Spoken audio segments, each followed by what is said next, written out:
Hi, it's Ashley from Sweet Dreams Bake Shop, and welcome back to my channel where I make a lot of cake and cookie decorating tutorials, as well as give a lot of baking business tips.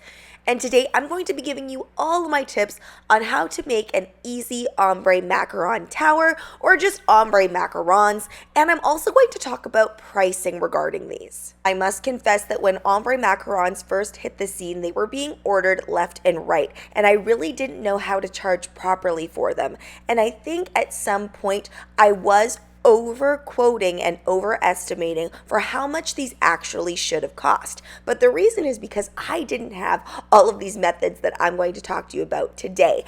And being able to make all of these different colors in one batch really is the key. I've used many macaron recipes over the years, and this method works for every single one of them. I will leave a recipe down in the description box below that's very similar to the one that I'm showing you today. So first of all, what you need to think of when you think of ombre macarons is try not to think of it as one color going lighter and lighter or darker and darker. You're really looking at many separate colors. It's very different from dyeing buttercream or dyeing royal icing or pretty much dyeing anything else, because you actually need to whip these up all separately. So what I'm doing is I'm adding my color in one drop at a time. Now, if your macaron recipe that you're using asks you to add in your color at a different stage, like at the meringue stage, I actually recommend that you ignore that for this particular purpose, and you're going to add it into your almond flour and icing sugar first. Because if you add it in at the meringue stage, then what ends up happening is your entire batch has to be that same color. How much ombre you achieve is really up to you. If I could go back in time, I'd actually probably put a few more drops in between each stage, meaning one bowl would be 1 drop of green, the next bowl would probably be 4 drops of green instead of just the 3 or 2 that I did.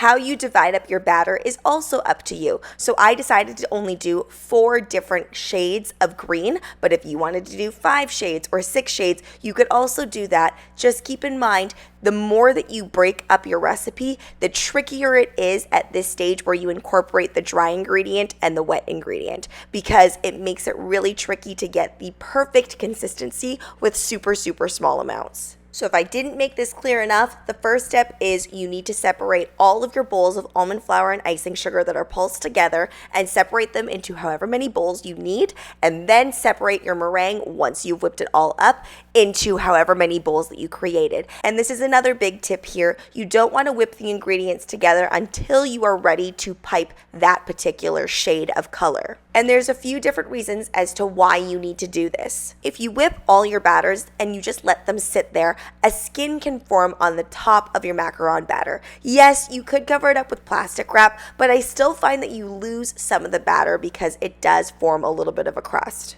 But the bigger reason and more important reason is the more you let your macaron batter rest without it being piped out, the more likelihood that it's going to crack once you bake it. And so that's one of the reasons sometimes that you might get cracked shells. And finally, the longer that you let the batter rest, the looser it gets. So although it might be okay on the first or second bowl, if you're doing 3, 4, or 5 bowls even, by the time you get to the 5th one, if you've already pre-mixed everything, it's going to be super loose and all of your macaron batter is going to be running everywhere. One thing that I also wanted to point out is when I first learned how to make macarons, I was taught that it should be fairly runny, and pretty much right away when you pipe it out, it should flow nicely and just not really need too much smacking. The smacking of the pan is really to get rid of the air bubbles, but you'll notice that I actually pipe them out so they're a little bit thicker, and then I smack them really hard. I just find that I get better feet with this method, and I also don't end up with the macarons running into each other. So how do you actually make that macaron batter a little bit thicker? You just make sure to fold in the ingredients and don't beat out all of that air like maybe you normally have in past.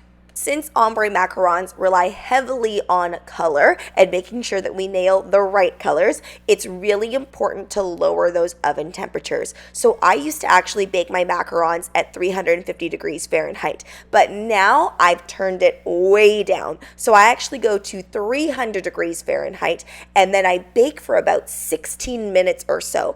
And a silpat is a must. I no longer ever bake my macarons on parchment. It just never bakes as evenly, doesn't bake all the way through. I get mushy shells, so it's really, really important that that's what you do. Halfway through baking, so about the 8-minute mark, I give the pan a turn, and this also gives me that reassurance that we have feet. So you don't want to open it up anytime before that 8-minute mark. We want to give all of that time to make sure that the proper feet have formed. You could also go the distance and make ombre buttercream, which is a lot easier to dye than making ombre shells, but I decided to leave mine white because I knew I would be using this for different purposes as well. Now let's talk about the pricing. So I used to charge exorbitant fees for this because I would actually make like 5 separate batches of macarons, and I would implement these insane minimum orders. But now with these methods, you no longer need to do that. However, you still need to charge appropriately for the fact that they're requesting a specific color, which means that you're not going to be able to sell these in store. It's still a custom order. And you also need to charge appropriately for the types, right? Macarons have increased in price because everything has increased in price. So I would charge $3.50 each per macaron, but I would no longer have to implement those really, really high minimums. I still have to implement a minimum because my macaron tower holds a certain number of macarons, and we want to make sure it looks nice and full. Thanks so much for watching, guys. Don't forget to like, share, and subscribe so you can be part of the Sweetie fam. Right now, I'm uploading weekly, so make sure you hit that notification bell so you know when I upload. Also, be sure to comment, request, or ask a question. I love hearing from you guys. Bye!